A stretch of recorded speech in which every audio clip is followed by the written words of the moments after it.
Hello students, खैर मकदम है आप सभी का आपके अपने यूट्यूब चैनल स्टडी विद एहसान पर। और आज के इस वीडियो में हम लोग देखेंगे उर्दू में ख़त लिखने का सही तरीका क्या है। जी हाँ, जैसा कि आपको मालूम है कि आपके फाइनल एग्ज़ाम में भी 10 मार्क्स का एक क्वेश्चन आता है कि अपने दोस्त, अपने वालिद या अपने किसी रिश्तेदार को एक ख़त लिखकर इस मौजू पर गुफ्तगू करें, ये बताएं। जो भी क्वेश्चन होगा, जो भी सवाल होगा, वो आपको आपके क्वेश्चन में दिया गया होगा कि किस तरह का ख़त लिखना है और किसे लिखना है। लेकिन सवाल ये पैदा होता है कि ख़त आखिर लिखे कैसे, इसका सही तरीका क्या है।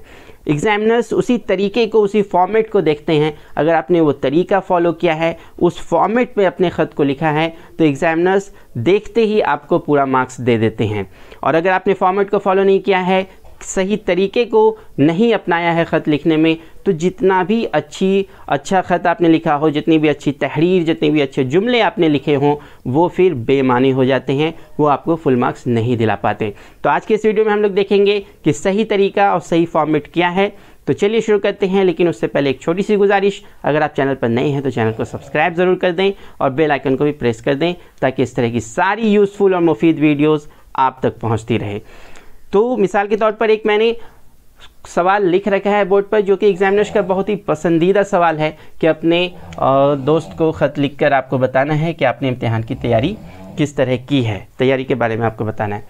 तो सबसे पहले आप मुखातिब करेंगे यहाँ पर, पहले तो आपको लिखना है जहाँ से आप ख़त लिख रहे हैं, तो अज़ इम्तिहान हॉल। जी हाँ, ये सबसे पहली बात। ये नहीं कि आपको ख़त लिखने को मिला और आपने शुरू कर दिया, प्यारे दोस्त अस्सलाम वालेकुम, कैसे हो, मैं भी अच्छा हूँ। नहीं, सबसे पहले आपको लिखना है कि आप कहाँ से लिख रहे हैं, अज़ इम्तिहान हॉल। और फिर आपको अपने स्कूल का नाम लिखना है जहाँ आप इम्तिहान दे रहे हैं। तो अज़ इम्तिहान हॉल, और आप अपने स्कूल का नाम लिखेंगे। और चलिए मैं एक स्कूल का नाम यहाँ जैसे लिख देता हूँ कि ज़िला स्कूल, और फिर उसका शॉर्ट में एड्रेस। और शॉर्ट एड्रेस क्या होगा, बस आप वो स्कूल किस ज़िला में है, किस डिस्ट्रिक्ट में है, आप वो लिख देंगे। अज़ इम्तिहान हॉल, ज़िला स्कूल मुंगेर। सबसे पहला आप ये ख्याल रखेंगे। उसके बाद आप एक लाइन यहाँ पर छोड़ देंगे। एक लाइन छोड़ देने के बाद फिर आपको यहाँ पर लिखना है तारीख़। जी हाँ, बहुत से बच्चे ये भूल जाते हैं। तारीख़ आपको लिखना है, जैसे मैं आज का ही तारीख़ लिख दूँ। आज आपका क्या है, 10 मार्च 2023 ईस्वी। ये आप तारीख़ लिख देंगे। तो मैंने आपको बताया कि जहाँ से आप ख़त लिख रहे हैं वो, और उसका शॉर्ट एड्रेस। अगर आप सिर्फ अज़ इम्तिहान हॉल भी लिखते हैं तो ये काफ़ी है। और ज़िला स्कूल मुंगेर, अपने स्कूल का नाम और स्कूल का ज़िला भी लिख देते हैं, तो ये बेटर है। लेकिन अज़ इम्तिहान हॉल तो लिखना ही है, बहुत ही ज़रूरी है। और तारीख़ फिर आप लिख देंगे 10 मार्च 2023। अब इसके बाद दरख्वास्त में तो हम लोग मौजू लिखते हैं, लेकिन यहाँ मौजू लिखने की ज़रूरत नहीं। अब आप मुखातिब करें प्यारे दोस्त। फिर यहाँ पर आपको एक लाइन छोड़ देना है, फिर आप लिखेंगे प्यारे दोस्त। और बहुत ही ख़ास बात, किसी को भी मुखातिब करेंगे तो ये साइन ज़रूर लगाएंगे, प्यारे दोस्त। और फिर आप यहाँ पर अस्सलाम वालेकुम, या फिर नहीं तो सलाम मसनून, कुछ भी लिख सकते हैं। तो चलिए मैं प्यारे दोस्त, ये सलाम मसनून या अस्सलाम वालेकुम, चलिए अस्सलाम वालेकुम ही लिख देते हैं, अस्सलामु अलैकुम। ये हो गया। अब यहाँ से फिर स्टार्ट करेंगे आप अपनी बात को कि खुदा के फ़ज़ल से, खुदा के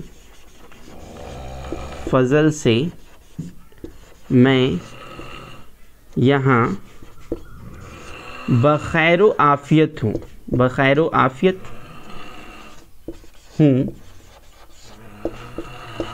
बख़ैर व आफ़ियत हूँ।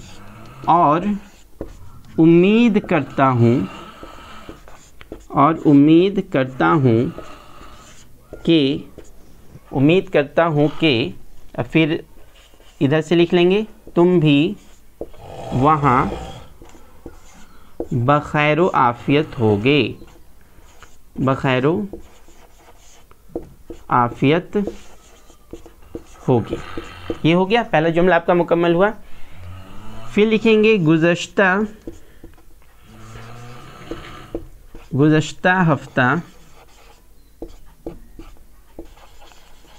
तुम्हारा ख़त मिला। ये एक तरीका है कि जब भी आप कोई ख़त लिख रहे हैं तो इस तरह लिखते हैं कि आपको उस शख्स से, उस आदमी से आपको ऑलरेडी एक ख़त मिल चुका है और आप उसके जवाब के तौर पर ये ख़त लिख रहे हैं। तो ये एक तरीका ये दानिश्वरों ने अपनाया है, तो यहाँ भी हम लोग वही अपनाएंगे कि गुज़श्ता हफ्ता तुम्हारा ख़त मिला, तुमने ख़त में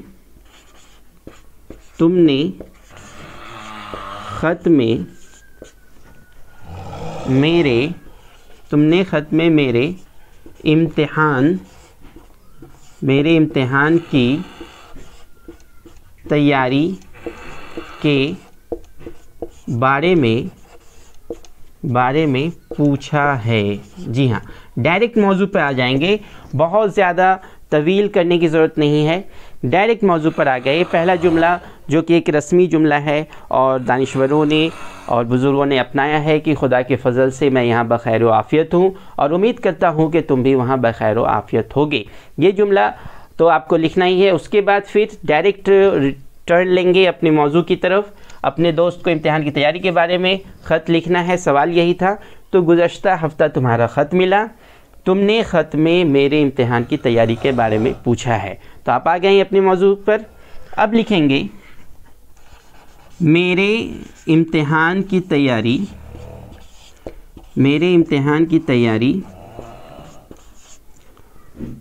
तशफ़ी बख्श आप लिख सकते हैं या अच्छी है लिख सकते हैं, बहुत अच्छी है। चलिए मैं बहुत अच्छी ही लिख दूं, बहुत अच्छी है, बहुत अच्छी है और खुदा ने चाहा तो अच्छे नंबर से कामयाबी हासिल होगी। ठीक है, बस ज़्यादा तवील करने की ज़रूरत नहीं, अच्छे नंबर से कामयाबी हासिल होगी। इम्तिहान के बाद, अब फिर यहाँ पर एक एंडिंग लिखते हैं, इम्तिहान के बाद तुमसे मिलने आऊँगा। ठीक है, बाकी सब खैरियत है, बाकी सब खैरियत है। ठीक है, ये एंडिंग हो गया। बहुत ज़्यादा तवील नहीं जाना है क्योंकि बाकी सवालात के भी जवाब आपको देने हैं, वक्त महदूद रहता है, कम बात और काम की बात। तो ये आपको यहाँ तक लिखना है। आपका ये बॉडी यहाँ पर मुकम्मल हुआ। अब इसके बाद फिर आपको लिखना है फ़कत तुम्हारा दोस्त और फिर अपना नाम लिख देना है और फिर जिस दोस्त को आप ख़त लिख रहे हैं उसका एड्रेस एक बॉक्स में लिखना है। क्योंकि यहाँ जगह कम पड़ गई इसलिए मैं नीचे का हिस्सा आपको ऊपर लिख कर दिखाता हूँ और ऊपर का आपने लिख ही लिया होगा, तो मैं इसे इरेज कर दूँ ताकि बकिया हिस्सा मैं यहाँ पर लिख पाऊँ। अब इसके बाद आपको यहाँ पे लिख देना है फ़कत तुम्हारा दोस्त, फ़कत तुम्हारा दोस्त।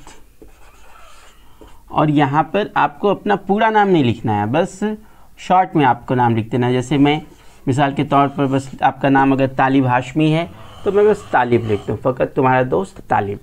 ये हो गया। अब उसके बाद जो आपका एक इम्पॉर्टेंट हिस्सा है कि ये हिस्सा तो आपका यहाँ इसके नीचे आ जाएगा। जैसे ही आपकी तहरीर ख़त्म हुई यहाँ पर आपका फ़कत तुम्हारा दोस्त तालिब। फिर उसके बाद जहाँ भी आपका एंड हो रहा है उसके ओपोजिट साइड याद रखेंगे। अगर हिंदी में आप ख़त लिख रहे हैं तो हिंदी आपका यहाँ लिखेगा कि तुम्हारा मित्र और तालिब। तो फिर इधर एंड होगा तो आपको इधर बॉक्स बनाना है। और उर्दू में अगर आपने इस तरह से इधर लिखा और दाएँ से बाएँ और फिर आपका इधर ख़त्म हुआ तो अब बॉक्स आपका इधर बनेगा। एक बॉक्स आप इधर बना लेंगे इस तरह से नीचे। और बॉक्स में क्योंकि ये भी ख़त का एक अहम हिस्सा है, जब तक आप एड्रेस लिखेंगे नहीं तो आपका ख़त वहाँ पहुँचेगा कैसे। तो फर्स्ट ऑफ ऑल आपको एक यहाँ पे टिकट यहाँ लिख देना है, टिकट, और 10 रुपये का ये टिकट आपको यहाँ लगा देना है। उसके बाद नाम कि जिस दोस्त को आपने ख़त लिखा आप किसी भी दोस्त का नाम लिखें, और जैसे हमने लिख दिया मोहम्मद दानिश मैंने लिख रखा है यहाँ पर।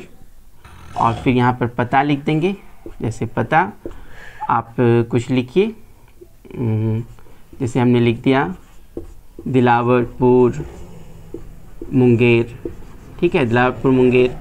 उसके बाद फिर आप लिखेंगे पोस्ट ऑफिस लिख दीजिए यहाँ पर आप। पोस्ट ऑफिस में जैसे मुंगेर लिख दिया।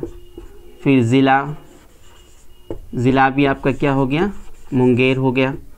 और फिर यहाँ पे पिन कोड आप लिखेंगे, पिन कोड बहुत ही ज़्यादा अहम है, कोई भी पिन कोड आपको लिख देना है। जैसे एक पिन कोड मैं लिख देता हूँ 811201, ये पिन कोड हो गया। और उसके बाद फिर यहाँ पर आप बिहार लिख देंगे। तो ये पता लिखने के बाद फिर आपका ये ख़त मुकम्मल हो गया। कोई भी एग्ज़ामिनर होंगे तो इसी फॉर्मेट को देखेंगे और ये सब जो नेसेसरी एलिमेंट्स हैं वो देखेंगे कि किस तरह आपने मुखातिब किया, किस तरह आपने अपनी बात शुरू की और कितना लंबा लिखा। बहुत ज़्यादा लंबा, बहुत ज़्यादा तवील करने की ज़रूरत नहीं है। फिर उसके बाद आप फ़कत तुम्हारा दोस्त और फिर एड्रेस, इतनी सारी चीज़ें अगर आप लिखते हैं तो आपका ये ख़त मुकम्मल हुआ, सही फॉर्मेट पर और सही तरीके पर। एग्ज़ामिनर्स की निगाहें इन पर पड़ेंगी और आपको पूरा मार्क्स मिल जाएगा। तो चलिए, उम्मीद करता हूँ कि आप समझ गए होंगे। और भी मिसाल, और भी टॉपिक्स, और भी मौजू पर बाकी खुतूत भी आपके सामने इंशाल्लाह मैं रखूँगा। और आज के इस वीडियो में बस इतना ही। तो इजाज़त दीजिए, फिर मिलेंगे नए वीडियो में नए क्वेश्चंस और नए मौजू के साथ। तब तक के लिए शुक्रिया।